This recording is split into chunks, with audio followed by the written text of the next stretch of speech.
Donc j'ai balisé là-bas. J'ai balisé là-bas. J'ai le camion là-bas, c'est pareil, j'ai balisé pour éviter que personne ne puisse passer, car il y a un beau nid. Donc le nid, il est à 4 mètres de haut. Il est quand même assez gros, il fait l'équivalent d'un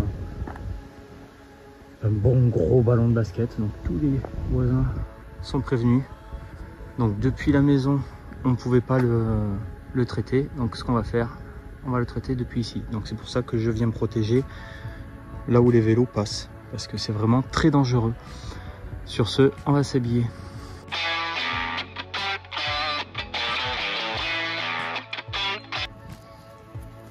Donc le nid il est là-bas, et vous voyez, j'ai du sopalin pour nettoyer un peu le venin.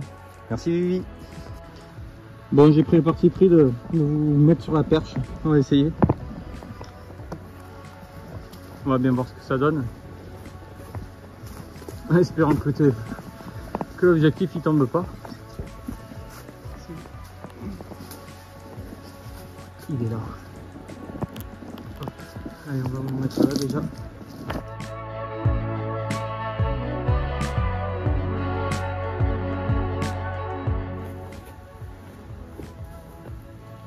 En fait, j'ai donné trop d'angle à ma perche. Donc, on réduit l'angle.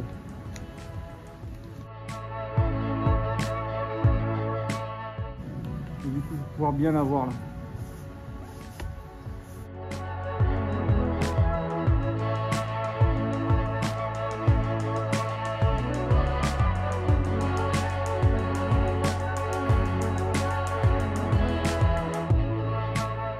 Vous voyez un peu tout.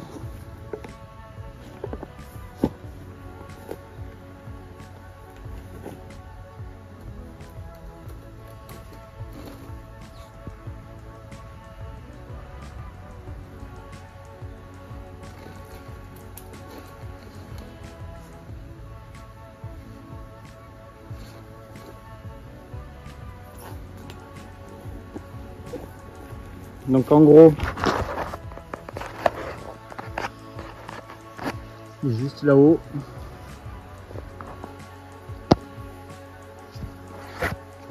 Il est juste là-haut, donc là je viens de le percer. Il fait la taille d'un ballon de basket à peu près. Hein. Il est quand même assez gros, il commence à pleuvoir du frelon. Donc vous voyez, hein, il est même pas à 6 mètres. Il doit être à 5 mètres environ. Entre 4 à 5 mètres. Bim, dans la main. Donc là c'est le genre de nid. On prévient tous les voisins aux alentours, tous les voisins. On barre les chemins. On barre le chemin. Frelon asiatique. Donc bout des pattes jaunes. Celui-là, qu'est-ce que c'est?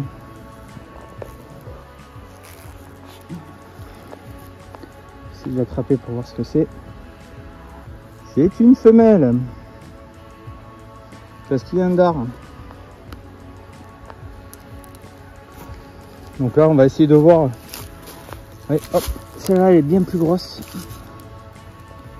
Je l'ai eu. Celle-là, je l'ai eu. Donc ça, c'est une future fondatrice. Hein. Bien plus grosse. J'ai vu son dard.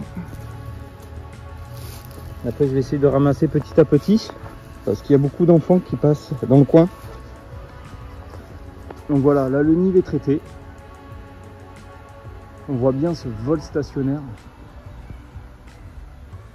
Ça c'est une bonne petite bombe, comme on appelle ça dans le métier.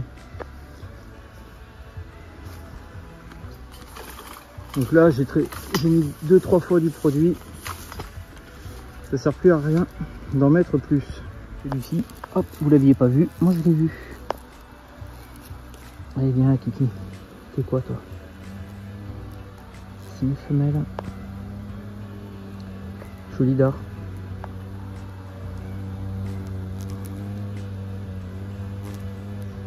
Donc vous voyez comment elle bat des ailes. Quand elle bat des ailes, la plupart battent des ailes pareil sur le nid et dans le nid. Donc du coup, c'est comme ça qu'elles répartissent partout le produit.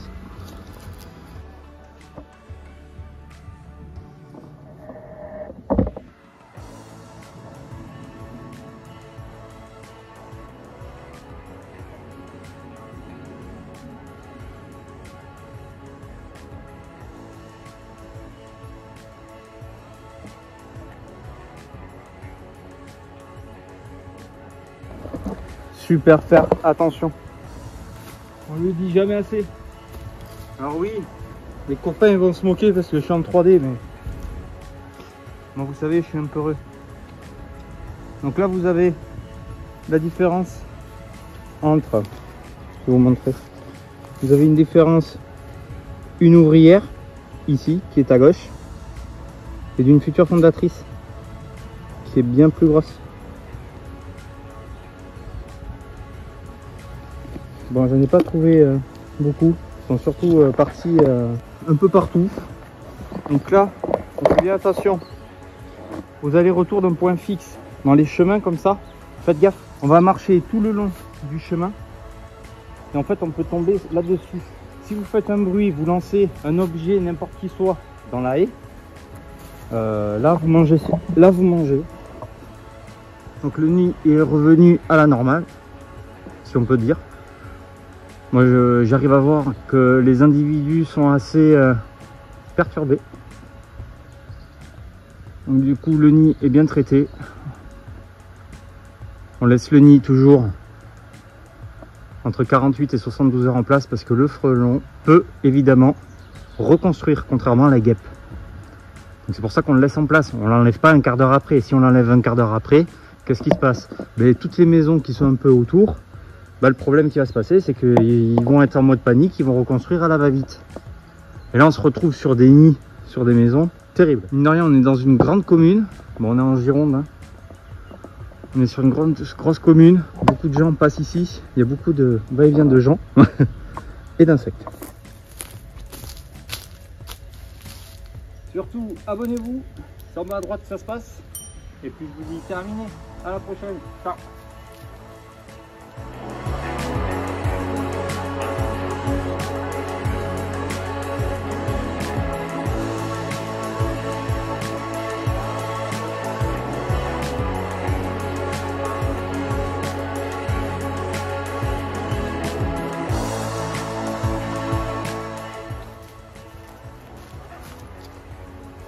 Vous êtes encore là? Vous croyez qu'il y a une autre petite vidéo? Je sais pas, on va voir s'il y a une autre petite vidéo. Mais vous êtes coquins, hein? Allez, pousse, du vent. Vous avez raison, il y a une autre vidéo. Décidément, le frelon asiatique, il est feignant. Bon. Faudra pas m'en vouloir si c'est un peu à contre-jour. Mais là on est à une hauteur de même 4 mètres, hein. Pas plus. Donc les feuilles sont tombées et c'est à ce moment là que le voisin s'en est aperçu. Donc du coup on appelle un expert guêpe et frelon. C'est moi. Je les trouve bien feignants ces frelons. À pas monter en haut.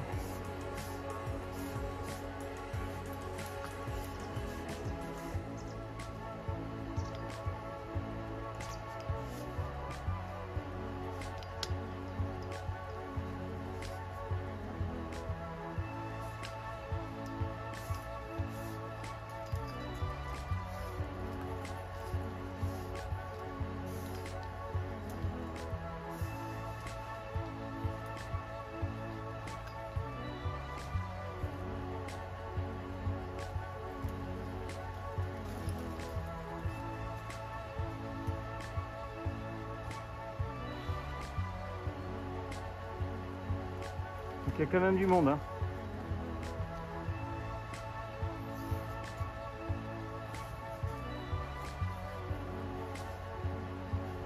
Et là, on va commencer à ramasser. Voilà. Donc là, je garde quand même les gants parce que ça tombe. Il pleut du frelon. C'est rigolo. Mâle, femelle. C'est un mâle. Regardez cette petite mimine. C'est un mâle parce qu'il n'a pas de dard. Et là, c'est deux petits. Voilà, on verra pas. Et ils ont les sourcils assez épais quand même. Ça, je pense que c'est la reine. Pourquoi? Je pense que c'est la reine. Tout simplement. On a, vous avez vu comment elle est jaune? Elle est jaune, tout simplement. Les ailes abîmées.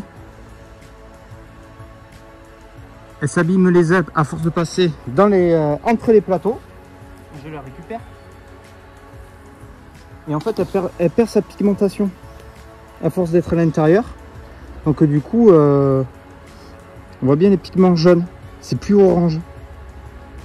Pour moi, elle, c'est la reine de ce nid-là. Donc ce qui est curieux, c'est qu'on est quand même mi-octobre. On est mi-octobre et on se retrouve avec des nids de cette taille-là. Bon, t'avais raison. Il y a effectivement une autre vidéo. Ça vole un peu n'importe où, donc c'est là qu'il faut faire attention. Sur ce, abonne-toi. Et on se retrouve dans de prochaines aventures. Le retour du roi. Allez, terminé.